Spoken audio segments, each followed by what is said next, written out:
Enggak, Ustaz. Assalamualaikum warahmatullahi wabarakatuh. Waalaikumsalam Waalaikumsalam warahmatullahi warahmatullahi wabarakatuh. wabarakatuh. Innal hamdalillah nahmaduhu wa nasta'inuhu wa nastaghfiruh wa na'udzubillahi min sururi anfusina wa min sayyiati a'malina.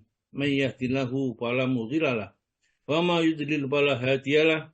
Asyhadu an la ilaha illallah wahdahu la syarikalah wa asyhadu anna Muhammadan abduhu wa rasuluh. Allahumma salli wa sallim wa barik ala Muhammadin wa ala alihi wa ashabihi ajma'in. Subhanaka la ilma lana illa ma 'allamtana innaka antal alimul hakim. Allahumma ftah lana hikmataka wansur alaina rahmataka min khuzaini rahmatika ya arhamar rahimin. Qala Allah Ta'ala fi kitabil karim, a'udzu billahi minasyaitonir rajim. Ya ayyuhalladzina amanu taqullaha haqqa tuqatih wa la tamutunna illa wa antum muslimun. Ya ayyuhan nasu taqu rabbakumul ladzi khalaqakum min nafsin wahidah wa khalaqa minha zawjaha wa bassa minhuma rijalan katsiran wa nisaa'a wattaqullaha alladzi tasaaluna bihi wal arham innallaha kana 'alaikum raqiba. Ya ayyuhalladzina amanu taqullaha wa qulu qawlan sadida yuslih lakum a'malakum wa yaghfir lakum dzunubakum wa may yuti'illaha wa rasulahu faqad faza fawzan 'azima. Amma ba'du fa innal asdaqal hadits kitabullah wa khairul hadi hadi Muhammadin sallallahu alaihi wasallam wa syarrul umuri muhdatsatuha wa kullu muhdatsatin bid'ah wa kullu bid'atin dhalalah wa kullu dhalalatin finnar. Alhamdulillah, kita panjatkan puji syukur kehadirat Allah karena Allah telah memilih kita di antara jutaan bahkan miliaran manusia menjadi seorang muslim yang mukmin, yang yakin, yang percaya kepada kehidupan setelah hidup di dunia, yaitu kehidupan di akhirat. Karena keyakinan kita kepada kehidupan akhirat itulah yang menyelamatkan nanti, ya. Karena Allah akan memberikan keselamatan kepada mereka yang beriman, ya, kepada ayat-ayat Allah atau hukum-hukum Allah.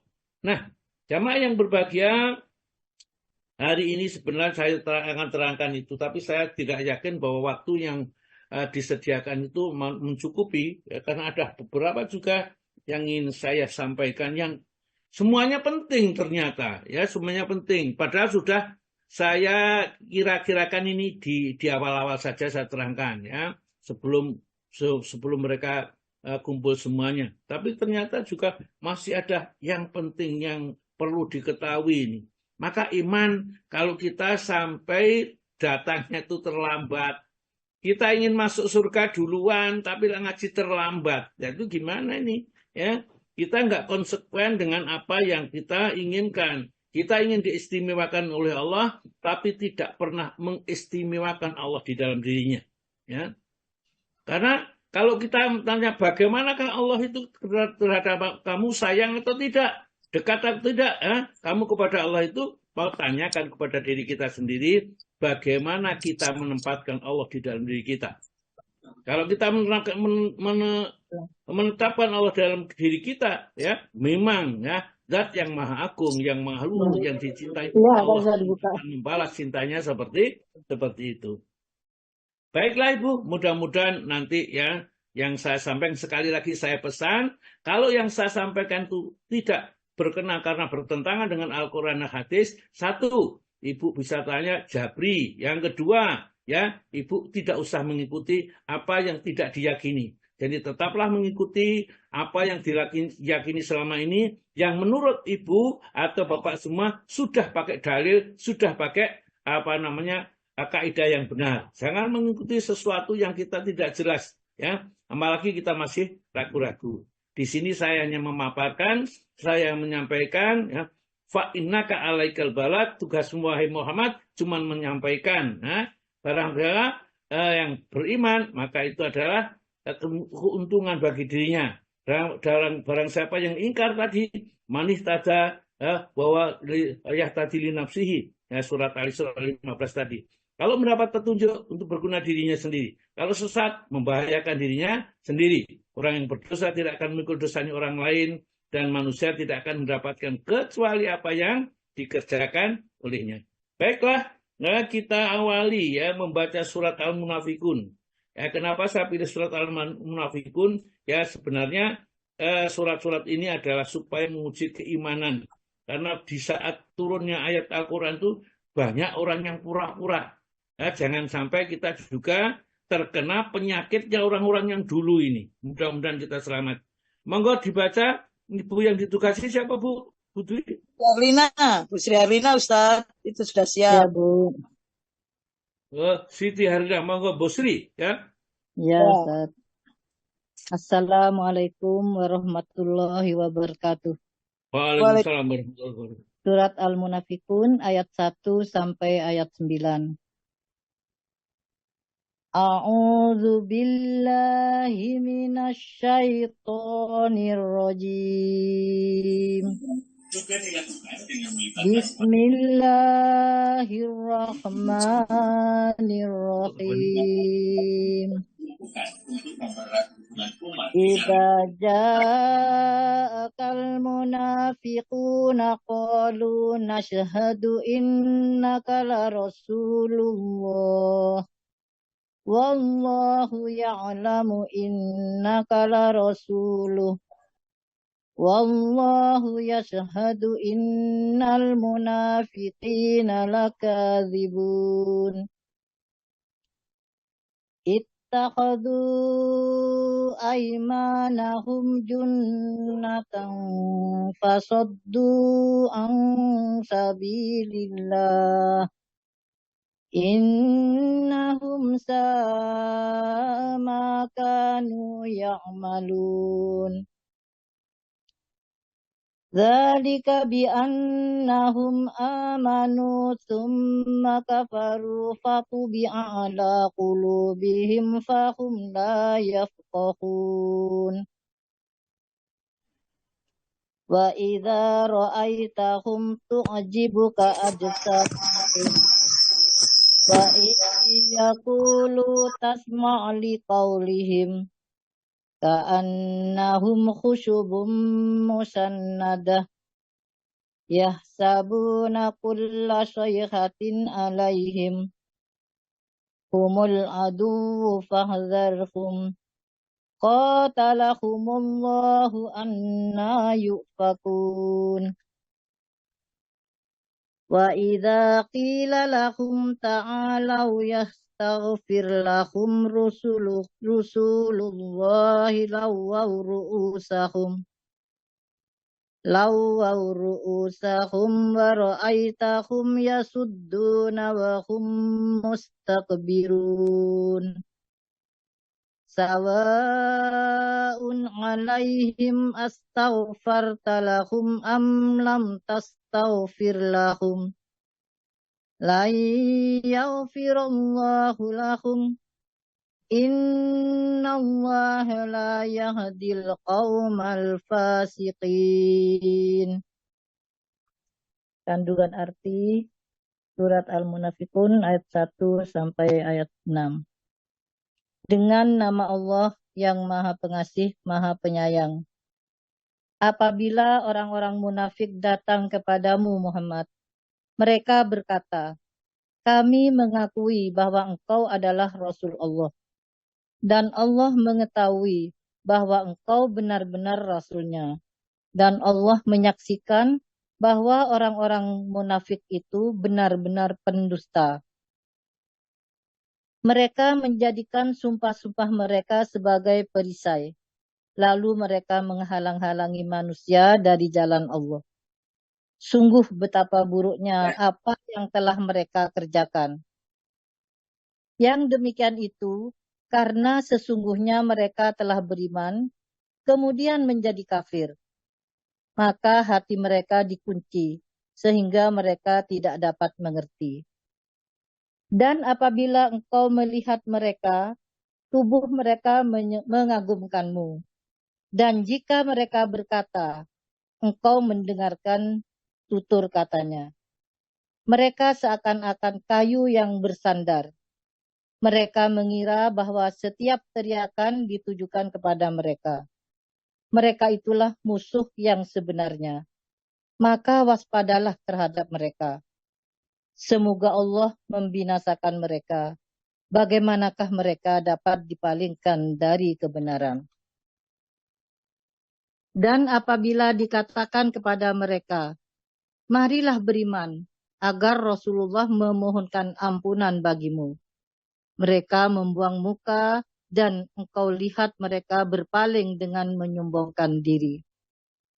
Sama saja bagi mereka, engkau Muhammad mohonkan ampun untuk mereka, atau tidak engkau mohonkan ampunan bagi mereka.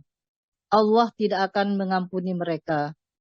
Sesungguhnya Allah tidak akan memberi petunjuk kepada orang-orang yang fasik. Maha benar Allah dengan segala firman-Nya. Wassalamualaikum warahmatullahi wabarakatuh.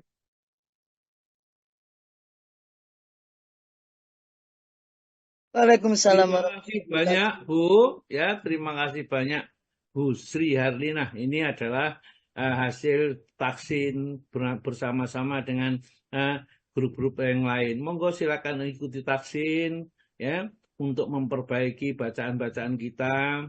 Insya Allah ya nanti bacaan yang bagus itu menoreh pahala yang sangat besar sekali. Orang-orang yang bacanya bagus akan dikumpulkan bersama malaikat muqarrabin. Namun bacaan yang masih terbata-bata dia mendapat 2 pahala ya. Jadi tidak ada yang dikecewakan oleh Rasulullah ini bagi mereka yang belajar Al-Qur'an, sudah mahir atau masih pemula, dua-duanya adalah mendapat karunia yang besar dari Allah Subhanahu wa taala. Nah, kelompok ayat ini menerangkan di masa-masa awal ya. Itu agama Islam itu disebarkan, disiarkan yaitu di Madinah, bukan di Mekah. Karena di Mekah itu tidak ada orang munafik. Maka sikap orang munafik diungkap ya. Di dalam surat Al-Baqarah ya, dalam surat Al-Baqarah nah, ayat 1 sampai ayat 20. Maka Allah mengungkapkan sifat-sifat orang mukmin itu ayat 1 sampai 5. Atau 2 sampai 5 lah, karena 1 itu alif lam mim, jadi mungkin tidak diterjemahkan biasanya. Ayat 2 sampai ayat 5 itu orang yang beriman, dan ujung-ujungnya adalah ulaika ala hudan mir rabbihim wa ulaika humul muflihun, dan mereka itu termasuk orang-orang yang beruntung, ya, orang-orang yang beriman. Ini porsi Al-Quran yang pertama kali. Yang kedua, setelah itu menerangkan orang-orang celaka, yaitu orang kafir. Orang yang sudah mengingkari tidak bisa diapa-apakan. Orang kafir itu adalah orang ibaratnya tempat wadah itu sudah tertelungkup, jadi tidak bisa diisi apapun ya. Innalladzina kafaru sawaun alaihim. Sesungguhnya orang yang kafir itu sama saja atas mereka itu. Angdar tahum, apakah engkau peringatkan mereka? Diterangkan ayat-ayat Al-Quran, amlam tungdirum, atau tidak diterangkan ya. Layu minun imannya tidak akan bergeser. Sudah. Maka dari itu kalau Bapak mungkin Ibu sering juga mendengarkan debatnya orang-orang Nasrani dengan orang-orang Islam itu, mereka diingatkan seperti apapun, jelas-jelas apapun penjelasannya, mereka itu tidak bisa menerima ya. Karena bahasa Jawa baguguk makudawaton gajah bundan tanpa serati. Mereka tuh sombong sekali menganggap bahwa pendapatnya yang paling benar. Sudah dikatakan dalilnya menurut kitabnya, yang kitabnya itu berlawanan satu sama lain, maka mereka juga tidak bisa menerimanya. Kenapa? Ya, khatamallahu ala qulubihim. Allah telah mengunci mati hati mereka. Nah, dikunci sehingga informasi apapun tidak bisa. Nah, kita mohon kepada Allah jangan sampai hati kita terkunci, sehingga mudah sekali terketuk kalau ada nasihat dari siapapun, nasihatnya akan bisa dirasakannya. Ini penting sekali bagi kita ini ya, membuka diri, jangan seperti orang yang kafir. Untuk menerangkan orang kafir, Allah cukup menyajikan di surat Al-Baqarah 2 ayat saja. Innalladzina kafaru sawaun alaihim a'andartahum am lam tunzirhum la yu'minun. Khatamallahu ala qulubihim wa ala sam'ihim wa ala absarihim ghisawatu wa lahum adzabun adzim. Dan ujung-ujungnya adalah siksa yang sangat besar yang belum pernah digambarkan oleh orang-orang yang kafir itu. Kemudian untuk orang munafik ini agak susah ini ya, untuk menjelaskan secara ringkas. Maka diberi tanda-tandanya, dan tandanya yang banyak. Sampai-sampai Allah Ta'ala menurunkan satu surat khusus yang menjelaskan tentang sifat-sifat orang munafik yang sangat culas itu. Ya. Kemudian ingin menghancurkan Islam tapi pura-pura jadi orang Islam. Jadi jangan sampai kita nanti terjadi ya, di antara umat Islam yang ada di Indonesia itu pura-pura Islam tapi intinya menghancurkan Islam ya. Jadi Islam itu harus diikuti ajarannya sesuai dengan apa yang diajarkan oleh Nabi kepada kita. Maka orang-orang munafik itu diterangkan oleh Allah mulai ayat 8 sampai 20 ya. Itu cerita modelnya orang munafik ya. Wa minan nasi, Allah Ta'ala mengalir, dan di antara manusia mayyakulu amanah, ada yang berkata aku beriman bila wal yaumil akhir, tekan Allah dan hari akhir, tapi kata Allah apa? Wa mahum bimu'minin, bukan orang beriman. Ini orang munafik itu ya. Nah, pada ayat ini kita akan membicarakan secara khusus nanti suatu saat kita baca juga surat Al-Baqarah, itu modelnya kayak begitu Allah Ta'ala. Sangat mudah sekali dipahamkan karena apa? Membuat perumpamaan yang sangat luar biasa sekali kepada orang yang asalnya mendapat hidayah, mulai senang ngaji, mulai senang beramal, tiba-tiba ya pada suatu saat kepentingan dunianya menghalanginya, temannya siapapun akhirnya melepaskan iman yang sudah diberikan oleh Allah itu ya, maka watarokahum, ditinggalkan oleh Allah bidulumatin, dalam keadaan kegelapan ya, layu sirun, mereka akhirnya tidak bisa melihat kebenaran. Padahal ya masaluhum ya, kata perumpamaan mereka itu istauqadanarong, seperti orang yang menyalakan api. Ingin hidayah itu gambarkan dengan api. Allah Ta'ala enak sekali gitu ya. Kalau memberikan perumpamaan kepada orang munafik, kepada orang beriman ya, diberi cahaya dari Allah, Allahu nurus samawati wal ardi masalu nurihi kamiskatin ya, biha misbah kamis, dan seterusnya, dibaca aja enak, dirasakan saja tentrem. Apalagi kalau mereka mengerti, memahami, dan mengamalkan. Baik ya, saya bacakan ini. Sebenarnya tidak usah diterangkan, itu sudah mengerti. Tapi sedikit aja saya sampaikan ini. Orang munafik ini kalau datang kepada Nabi mengatakan aku beriman ya. Apa yang diterangkan oleh Allah. Tujuannya apa? Supaya dia selamat, tidak dibunuh oleh orang-orang muslim, hartanya dilindungi. Karena Rasulullah melarang. Ya, melarang membunuh atau mengambil hartanya orang yang muslim, yang mengaku Islam saja. Perkara iman tidak, pokok orang muslim tidak boleh. Maka orang-orang munafik itu Allah ceritakan, idza ja'aka, apabila datang kepadamu wahai Rasul, al munafiquna, orang-orang kelompoknya orang munafik. Hanya kamu nggak ngerti. Jadi orang munafik itu tidak ada yang tahu. Nah, tidak ada yang tahu, Nabi tidak tahu ya, kecuali mendapat wahyu. Jadi tahunya Nabi karena ada wahyu. Ya, kalau satu persatu tidak tahu, apalagi kita. Kita jangan ngecap orang lain munafik, apalagi orang lain calon penghuni neraka. Ya jangan. Kita nggak tahu. Yang tahu cuman Allah. Idza ja'akal munafiquna, ya. Idza apabila ja'aka datang kepada wahai Rasul, al munafiquna, orang-orang munafik, kalau orang munafik itu mengatakan kepadamu nanti, ya, ingat tanda-tandanya kayak gitu. Nasyhadu, kami bersaksi, innakala Rasulullah. Kamu tuh memang Rasul, saya bersaksi, kamu utusan Allah, ya. Dipuji-pujinya Nabi di hadapannya.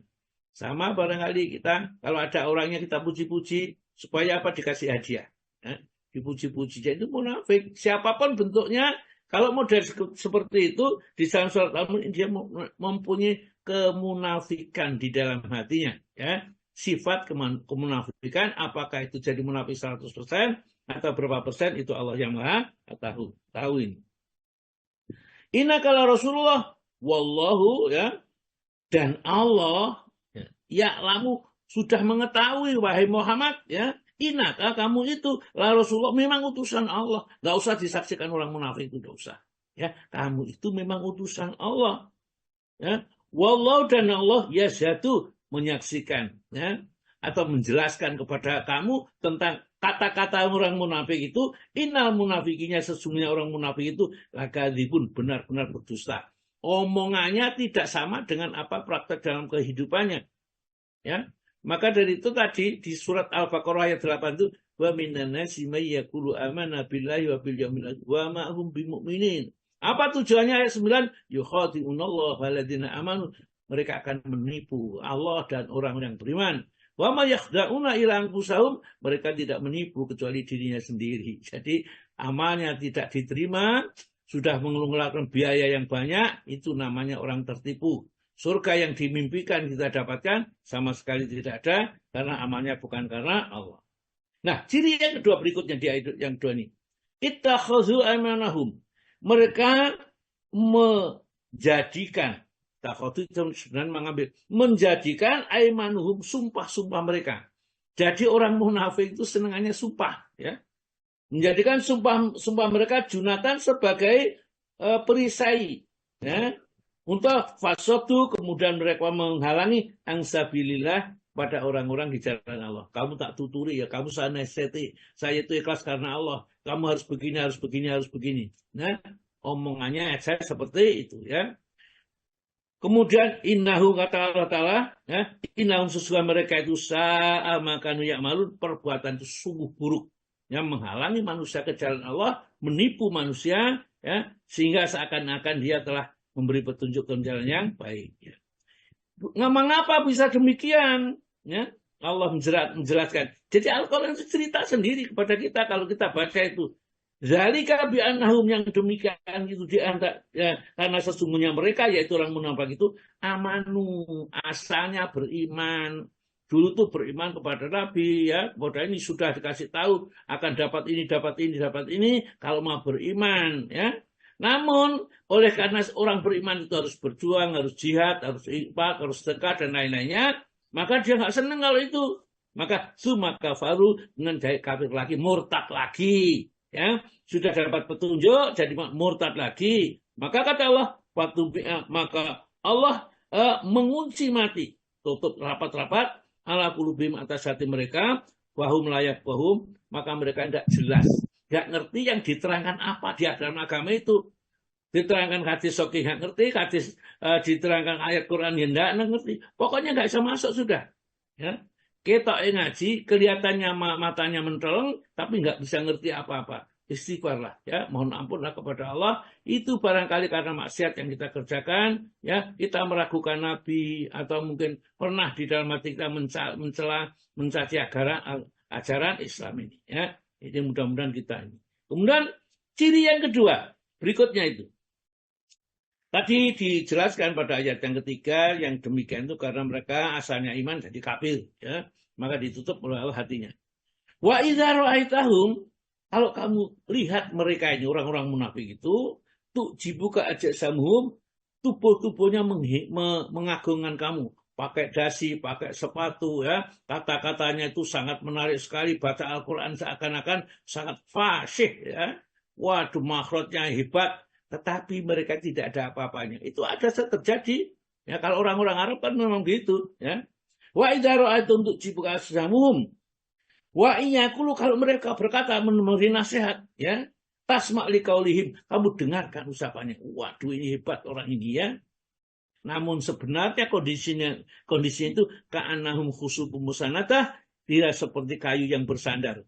Jadi kayu bersandar itu mereka tidak ada nilainya kalau nggak ada sandarannya, jatuhlah. Gitu, ya. Orang-orang munafik itu, ya, ada yang dibanggakan, ya, ada yang macam-macam lah.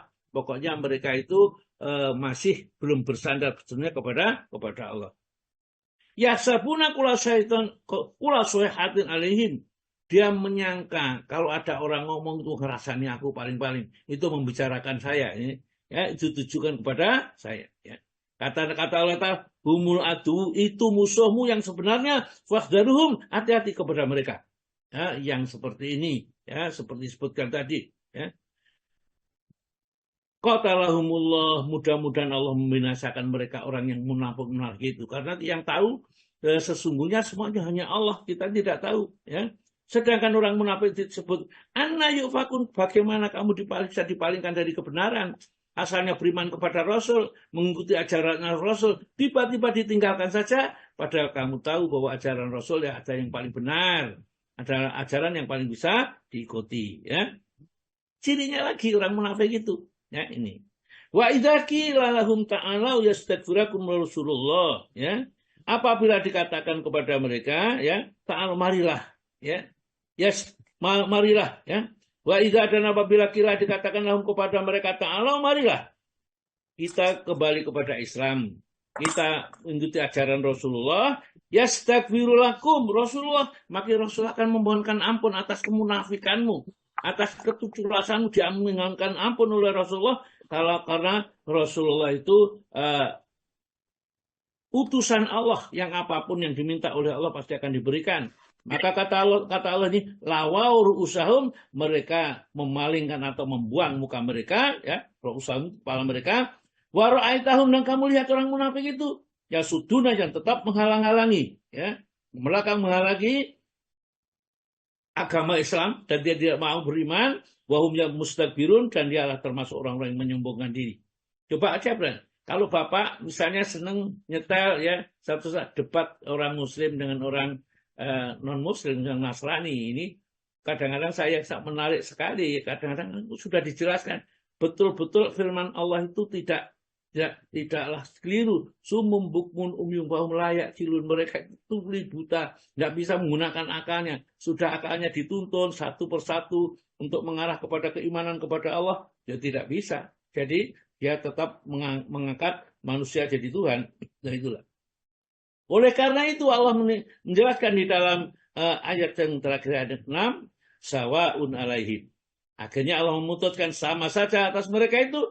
Astaghfarta lahum, apakah mereka itu kamu memohonkan ampun, amlam tastaghfir lahum, atau kamu tidak memintakan ampun kepada Allah, la yaghfirullahu lahum, Allah tidak akan mengampuninya. Orang munafik itu dosanya fidakil aswali minanar, besok akan bertempat tinggal di neraka yang paling bawah. Ya, hati-hati jangan jadi orang munafik. Ya, neraka itu bertingkat-tingkat, tapi yang paling bawah sendiri adalah orang-orang yang munafik. Munafik itu adalah orang yang dohirnya Islam, batinnya tidak suka kepada Islam, bahkan memusuhi Islam, menginginkan kehancuran bagi umat Islam. Ya. Ini secara umum seperti itu. Ya. Jadi kata la yaghfirullahu lahum, Allah tidak akan mengampuni dosa mereka. Cuma aja. Jadi dimohonkan ampun seperti Abdullah bin Ubay bin Salul, itu tatkala dia mati seorang munafik, Rasulullah dimintakan mohon ampun, ya maka ditegur oleh Allah Ta'ala. Ya, di dalam surat At-Taubah itu, jangan kamu beri diri atas kufurnya, jangan memohonkan ampun sudah mati dalam keadaan kafir. Jadi orang musyrik itu, orang munafik mati dalam keadaan kafir. Mendoakan tidak diperbolehkan. Ya. Innallaha la yahdil qaumal fasikin. Innallah, sesungguhnya Allah la yahdil qaumal fasikin, tidak akan memberi petunjuk orang-orang yang fasik. Orang-orang yang sudah diberikan jalan untuk menuju kepada kebenaran. Al-Quran sudah diturunkan, cara mengamalkan sudah dijelaskan, tapi tetap saja dia tidak mau melaksanakan. Baik, ya. Bapak dan Ibu sekalian yang berbahagia, ya, ada tadi, ya, lanjutannya tuh intinya ini. Namun saya kepingin menjelaskan ini, ya. Akhlak-akhlak yang tinggi, akhlakul karimah yang perlu kita bina, ya. Kita sudah mengerti Al-Qur'annya, sudah mengerti hadisnya, ya. Kemudian sholat-sholatnya itu nanti kita bisa baca. Namun bagaimana supaya di dalam diri kita itu terbentuk akhlakul karimah, ya. Ada seorang tokoh namanya Abdul Ali, ya, tokoh seorang yang belajar ilmu hikmah, dia mengatakan, ya, yang pertama akhlak ini, kasihanilah anak yatim. Jadi supaya kita lembutkan, maka Nabi kita mengatakan, aku dan anak yatim itu adalah nanti di surga, ya, ini seperti jari ini, jari tengah dengan jari telunjuk. Ada yang mengatakan sangat dekat sekali, jaraknya tidak panjang antara jari tengah dengan jari telunjuk ini. Jadi kasihanilah anak yatim. Nah, wal yatama wal masakina wabna sabil dan seterusnya itu ada dalam Al-Quran. Yang kedua, ya, akhlak yang berikanlah pakaian kepada orang yang telanjang. Jadi kadang-kadang kita masih melihat ada teman kita yang sholat berjamaah di masjid, pakaiannya itu kok terus ini, cobalah kita lihat, kita tanya, kalau tidak tersinggung, ya, kemudian kita bawakan pakaian yang masih layak pakailah. Jangan pakaian yang sudah lusuh, yang tidak pakai layak pakai. Barangkali bagi kita itu sudah sudah lama, tapi bagi mereka dianggap itu masih sangat baik. Ya. Berikan pakaian kepada orang yang telanjang dan berikan makan kepada orang yang lapar. Ya. Ini di dalam hadis-hadis itu banyak sekali. Wallahu fi aunil abdi, maka al abdu fi aunil akhihi. Allah Ta'ala akan senantiasa menolong hambanya kalau hamba itu mau menolong orang lain. Jadi kenapa orang-orang yang seperti ini menjadi lebih tenang? Karena mereka berakhlak dengan akhlak yang indah ini. Hormatilah tamu yang keempat dan orang-orang yang rantau. Jadi kalau ada tamu itu mempunyai hak tiga kali, dihormati, dijamu, ya, dan seterusnya. Ya. Jika itu kamu bisa lakukan dengan ikhlas karena Allah, kau akan diterima oleh Allah sebagai hamba yang dicintainya. Ya. Kemudian pesannya berikutnya adalah perbanyak zikir. Jangan sampai kau termasuk orang-orang yang lalai di sisi Allah. Ya, di dalam surat Al-A'raf ayat 205 ya Pak ya. 205. Maka Pak tahu mau dibaca surat 5 itu. Surat ke-7. 205. Iya. Bismillah. Dan sebutlah nama Tuhanmu dalam hatimu dengan merendahkan diri dan rasa takut. Dan dengan tidak mengeraskan suara di waktu pagi dan petang. Dan janganlah kamu termasuk orang-orang yang lalai. Iya, ya. Perhatikan Allah Ta'ala memberikan tata cara bagaimana berpikir yang benar. Ya. Jadi di dalam 205 ini, wadkur rabbaka, wadkur berzikir, sebutlah nama Rabbmu, fi nafsika di dalam hatimu, di dalam dirimu, tadharuan dengan rasa rendah hati, ya, wa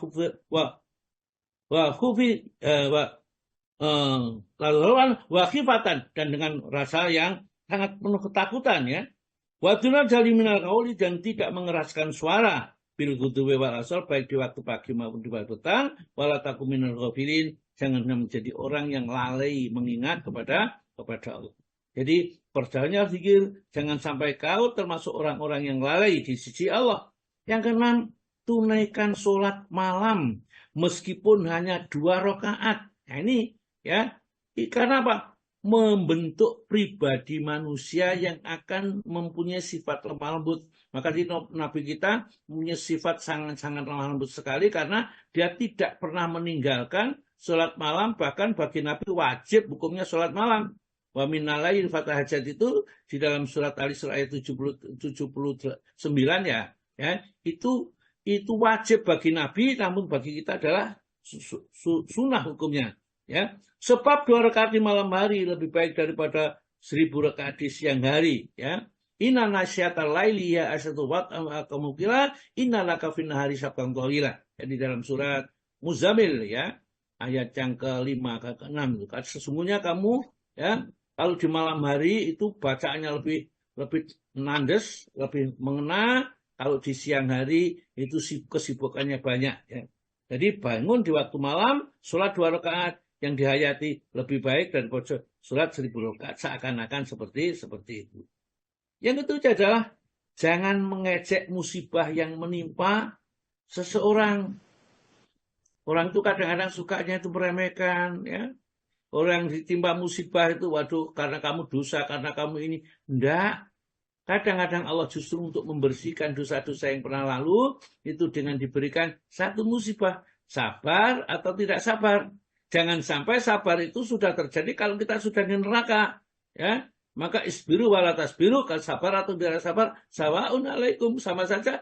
Dampaknya bagi kalian tidak akan diringankan, siksanya sedikit pun nanti. Sabar itu di dunia. Ya. Jadi jangan mengajak orang ditimpa oleh musibah. Ya. Karena musibah bisa jadi itu adalah satu karunia dari Allah untuk membersihkan dirinya. Bahkan itu kadang-kadang akan diberikan karunia yang lain, yang lebih baik lagi. Jadi saya masih ingat saat saya sendiri, ternyata pada saat kena COVID itu rasanya kok, waduh, musibah itu sudah puncak. Rasanya kayak sepertinya nggak ridho. Ya. Ternyata setelah COVID itu diberikan oleh Allah yang lebih baik. Yang lebih baik, kita punya Zoom yang seperti sekarang bisa ngaji bersama-sama. Padahal dulu saya mencari teman-teman yang diajak ngaji itu susah. Sekarang gampang sekali. Kita tinggal buka laptop gitu. Laptop pun dibelikan oleh jamaah ini. Ya, semuanya itu Allah Ta'ala yang ngatur. Ya, itu. Padahal pada saat diuji sakit itu, waduh rasanya kenapa? Saya itu rasanya sudah berbuat baik. Sengaja orang baik kok ujian kok seperti ini. Ini karena tidak kenalnya kepada Allah. Kalau kita sudah kenal kepada Allah, Allah itu maha baik. Yang kedelapan, jangan ghibah, namimah. Ya. Ghibah itu membicarakan keburukan orang lain tatkala orang itu tiada di depannya. Namimah itu adu domba. Ya. Jadi adu domba tidak boleh kita laksanakan. Ada 3 sifat penghuni surga. Ya. Belum satu lagi. Dan jangan membalas mengganggu orang yang mengganggumu. Ini mengangkalkan. Jangan pernah membalas orang yang mengganggumu. Jangan pernah mengganggu orang yang telah mengganggumu. Jadi misalnya kita dicaci, kita tidak pernah mengatakan kata-kata yang kasar. Ya. Maka di dalam surat An-Nahl, ya surat An-Nahl, berapa An-Nahl itu? 16. Surat yang ke-16 ya ayatnya menjelang ayat terakhir itu ayat 126 kalau nggak salah itu. Fa in aqabtum fa'aqibu misli ma uqitum bih wala in syakartu la wa khairul lisabirin. Maka baca. Dan jika kamu memberikan balasan, maka balaslah dengan balasan yang sama dengan siksaan yang ditimpakan kepadamu. Akan tetapi jika kamu bersabar, sesungguhnya itulah yang lebih baik bagi orang-orang yang sabar. Allah mengatakan lebih baik itu pahalanya, janjinya yang diterima jauh daripada kita membalas cuman memuaskan hati kita sendiri. Maka itu jangan membalas orang yang mengganggu dengan jangan membalas mengganggu kepada orang yang mengganggumu. Dan ada 3 sifat penghuni surga, itu ada 3 sifatnya. Yang satu ya, maafkan orang yang berbuat aniaya kepadamu.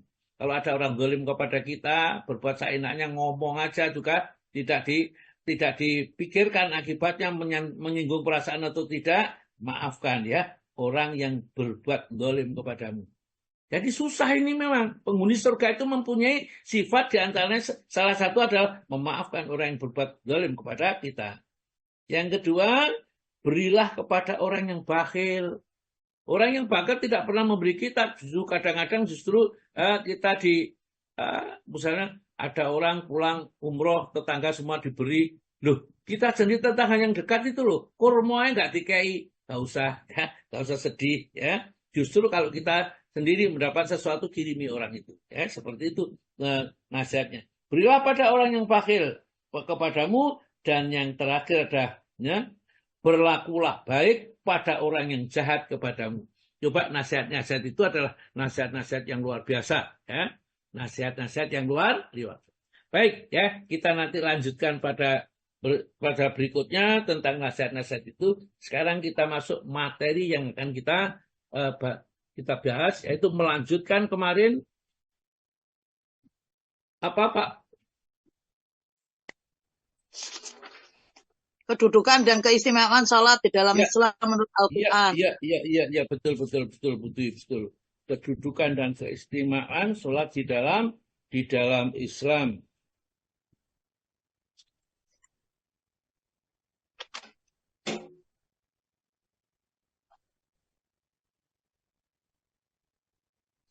Kan sudah kedudukannya ya sekarang. Keistimewaan sholat di dalam Islam. Kedudukannya kemarin ya sudah jelas sangat mulia sekali. Tiang agama nggak ada sholat, nggak ada berarti agamanya runtuh. Kemudian saking pentingnya sholat itu ya, sampai Rasulullah dipanggil oleh Allah Subhanahu Wa Taala untuk menghadap kepada Allah. Perintah itu tidak diturunkan lewat malaikat Jibril, saking mulanya ya kedudukan, saking tingginya kedudukan.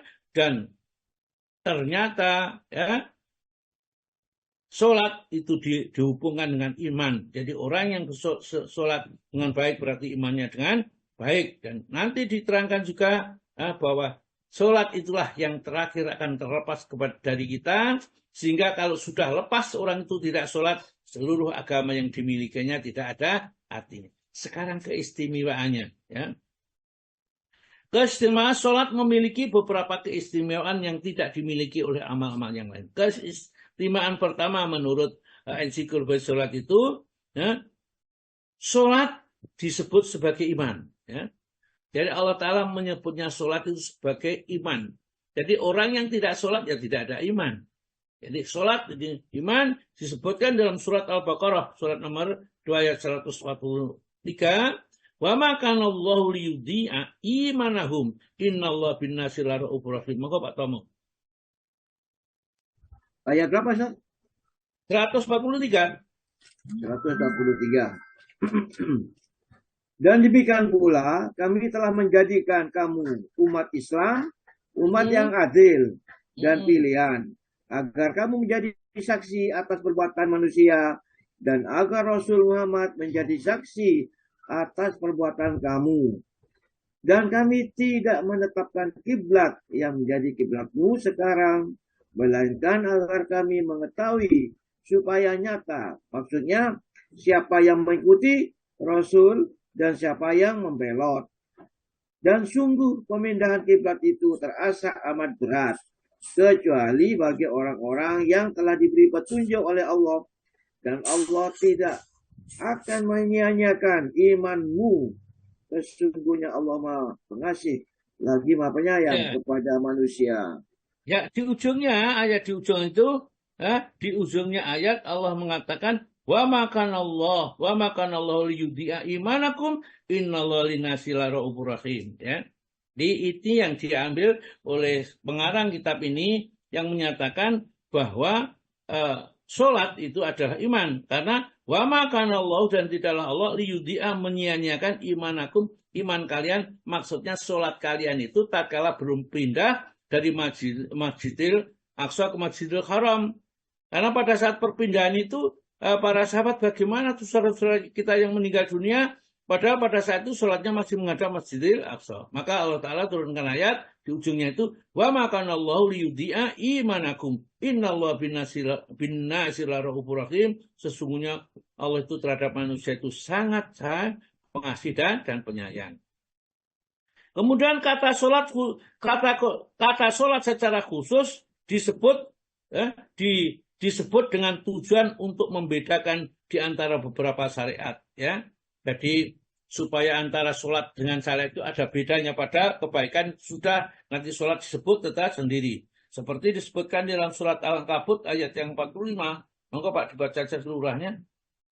Surat Al-Ankabut ayat 45.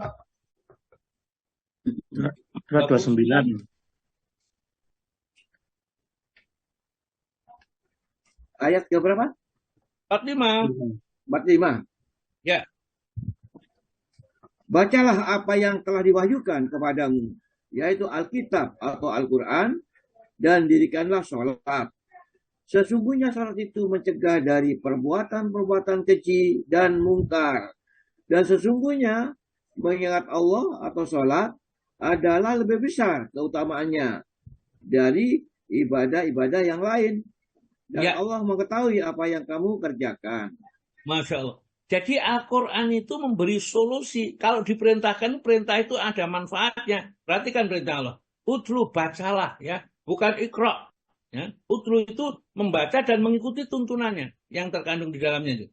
Utlu ma'ukhya, apa yang diwahyukan ilaika kepadamu, yaitu minal Quran, dari Al-Quran. Jadi pertama kali membaca, mengerti, memahami, kemudian diikuti ajarannya, ya. Setelah mengerti, paham, wa aqimus sholata, baru tegakkan sholat. Itu ada nilainya. Kalau sholat ditegakkan, tidak mengerti Al-Quran, tidak mengerti perintahnya, maka sholat itu nilainya rendah. Ya. Inna sholata, sesungguhnya sholat itu tanha dapat mencegah, yaitu manfaat yang hanya Allah yang tahu. Anil fasyai wal mungkar, dari perbuatan keji dan perbuatan mungkar. Jadi orang yang sholatnya baik, tidak mungkin orang itu resek, itu tidak mungkin. Ya. Kalau orangnya sholatnya baik, berjamaah, awal waktu di masjid, pasti orangnya baik. Ya, pasti orangnya akan terpimpin di dalam agama ini. Bagaimanapun dia. Kalau sampai ada orang yang sholat jamaah ini sergap kok nyolong sandal, itu mesti ada yang salah, ya, di dalam hidup. Karena Allah pasti benar ini. Wala zikrullahi akbar, dan sungguh zikir kepada Allah, ingat kepada Allah di dalam sholat khusyuk, maksudnya wallahu ya'lamu ma tasnaun, dan Allah mengerti semua perbuatan yang kamu kerjakan. Itulah ya manfaatnya bahwa sholat itu dikaitkan dengan kebaikan yang lain. Ya. Yang ketiga adalah di dalam Quran sholat disandingkan dengan banyak ibadah. Saking pentingnya, jadi banyak ibadah. Misalnya di dalam surat Al-Baqarah tadi, ayat 43 misalnya. Ini pada depan ini. Wa aqimus sholata wa atuz zakata warka'u ma'arakimin. Ya. Wa aqimus sholata, dan tegakkanlah sholat. Wa atuz zakata. Jadi sholat digandingkan dengan zakat. Sholat itu pembersihan diri, zakat itu pembersihan harta. Ya. Warka'u ma'arakiin, kalau rukuk bersama-sama dengan orang yang rukuk, sholat itu kerjakan berjamaah, tidak dikerjakan sendiri-sendiri. Al-Quran ini menerangkan seperti itu. Kita sudah mengerti, sudah membaca, apakah sudah beramal, ya terserah kita sendiri. Jadi wa aqimus sholata wa atuz zakata warka'u ma'arakiin, rukuklah bersama-sama dengan orang yang rukuk. Beberapa buku tafsir menerangkan sholatnya kerjakan berjamaah, ya di masjid itu. Ada lagi fasholli li rabbika wanhar, ya. Maka dirikan sholat karena Rabbmu dan berkurbanlah, itu di dalam surat Al-Kautsar. Surat nomor berapa Al-Kautsar ya? Ya, surat Al-Kautsar surat nomor 108. Ya, nomor 108. Ayat yang kedua itu sholat, setelah itu berkurban. Maka dari itu kita nggak boleh kurban dulu, mungkin baru sholat hari raya. Ya, sholat hari raya dulu, setelah itu pulang berkorban. Fasholli li rabbika wanhar, ya. Dan Allah juga berfirman di dalam surat Al-An'am, monggo Pak Tomo, ayat 162. Kul inna sholati wa nusuki wa mahyaya wa mamati lillahi rabbil alamin. Monggo Pak.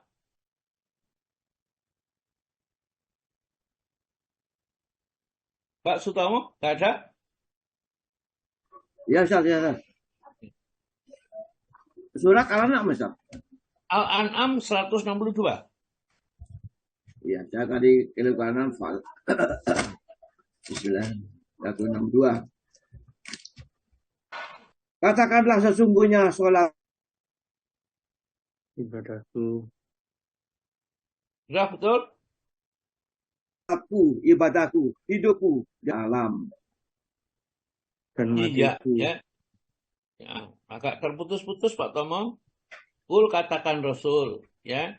Ajaran-ajaran diajarkan itu tentang sholat itu, inna sholati, sesungguhnya sholat yang aku kerjakan ini, wa nusuki, dan ibadah-ibadah yang aku lakukan ini, wa mahyaya, dan hidup kami untuk di permukaan bumi, wa mamati, sampai mati, lillahi, siap diatur Rabbil alamin, Tuhan semesta alam. Jadi kalau kita mau akan mati, mengantarkan jenazah, memasukkan ke dalam kubur, itu aturan Islam. Jangan aturan selain aturan Islam. Pakai dasi, pakai apa, itu kan tidak aturan Islam. Jadi mau sampai mati pun dia mengikuti tuntunannya, dituntunkan di dalam agama Islam. Itu realisasi dari inna sholati wa nusuki wa mahyaya wa mamati lillahi rabbil alamin. Bahkan Allah Ta'ala memerintahkan nabinya supaya bersabar dalam menjalankannya. Jadi sholat itu memang berat. Wa inna lakabiratun ila al-khasyiin, berat kecuali yang hatinya khusyuk. Oleh karena itu di dalam surat Toha, ya, surat nomor 20 ayat 132, Allah Ta'ala berfirman, wa'mur ahlaka bisolati wastabir alaiha la nas'aluka rizqa nahnu narzuquka. Kamu kok dibaca Pak Thomas terjemahnya? Dan perintahkanlah kepadamu, kepada keluargamu, mendirikan sholat, dan bersabarlah. Bersabarlah kamu dalam mengerjakannya. Kami tidak meminta rezeki kepadamu, kamilah yang memberi rezeki kepadamu. Dan akibat yang baik itu adalah bagi orang-orang yang bertakwa. Ya. Coba kita sudah praktekkan apa belum ini? Wa'mur ahlaka, perintahkanlah keluargamu bisolati, mengerjakan sholat. Ya. Karena sholat tadi tanha anil fahsya'i wal munkar. Kalau kita seluruh keluarga itu tidak ada yang berbuat keji dan berbuat munkar, diajak sholat dengan sholat yang baik, ya. Wastabir alaiha, yang sabar ngajak sholat ini tidak gampang. Karena sholat itu menghadapkan dirinya kepada zat yang tidak bisa dilihat. Ya. Kita tidak bisa melihat Allah, tidak ada fotonya, tidak ada patungnya. Ya. Kita yakin bahwa Allah memang zat pencipta ini. Wastafir yang sabar. Jangan keburu dipikir golek duit, gitu ya. Lanas aluka rizqa. Aku tidak menuntut kamu untuk memikirkan rezeki yang harus kamu dapatkan. Nahnu narjuku, kami yang menjamin rezekimu itu. Jadi yang penting perintahkan keluargamu sholat, yang sabar dalam memerintahnya, dan jangan terlalu disibukkan untuk masalah dunia. Kami tentang rezeki itu yang mencukupinya. Ya, itulah ya yang diberikan. Kenapa sholat itu menjadi sesuatu yang sangat utama, ya, sangat istimewa di dalam Islam. Yang berikutnya adalah bahwa Allah mewajibkan sholat dalam segala keadaan. Jadi tidak ada satu ibadah pun yang diwajibkan oleh Allah dalam segala keadaan. Dalam keadaan sakit tetap sholat, keadaan sehat tetap sholat, bepergian tetap sholat, ya, tidak bepergian tetap sholat. Tidak ada rukhsah.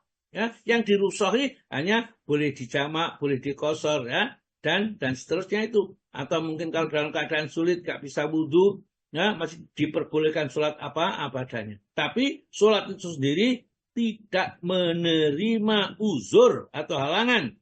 Jadi orang sakit, orang yang dalam keadaan takut, orang yang dalam keadaan bepergian dan lain-lainnya boleh meninggalkan sholat, tidak ada. Ya. Hanya saja terkadang dia Allah Ta'ala memberikan keringanan di dalam beberapa syaratnya. Jadi misalnya ada sholat sambil lari, ya, dikejar musuh itu ada, ya, ada caranya. Jadi disingkat-singkat, kita tidak pakai yang sunah-sunah, sujud dan ini sudah pakai lari, ada aturan-aturannya. Ini. Kemudian Allah mensyaratkan kesempurnaan bagi sholat di dalam beberapa hal.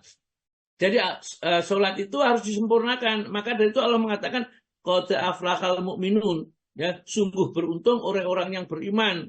Jadi diawali dengan keuntungan orang beriman itu alladzina hum fi sholatihim khashi'un. Jadi orang yang sholatnya bisa sampai ke derajat khusyuk. Kalau belum derajat khusyuk, jadi masih ada masalah. Kalau sudah khusyuk, qad aflahal mu'minun alladzina hum fi sholatihim khashi'un.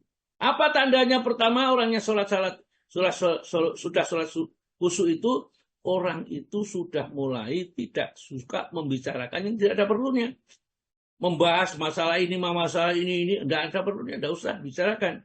Waladzina hum anil lagwi muridun, terhadap perkataan-perbuatan yang sia-sia tidak mendatangkan keuntungan dunia maupun akhiratnya, ya, berpaling, ya, berpaling seperti itu. Jadi Allah mensyaratkan kesempurnaan bagi sholat dalam beberapa hal, yaitu toharoh. Jadi kita wudhunya, tayamumnya itu haruslah kita sempurna, tidak boleh asal-asalan. Ya, dalam berias, kalau masuk masjid kita tidak boleh pakaian yang berbau, makan makanan yang berbau juga tidak boleh. Dan harus menghadap kiblat.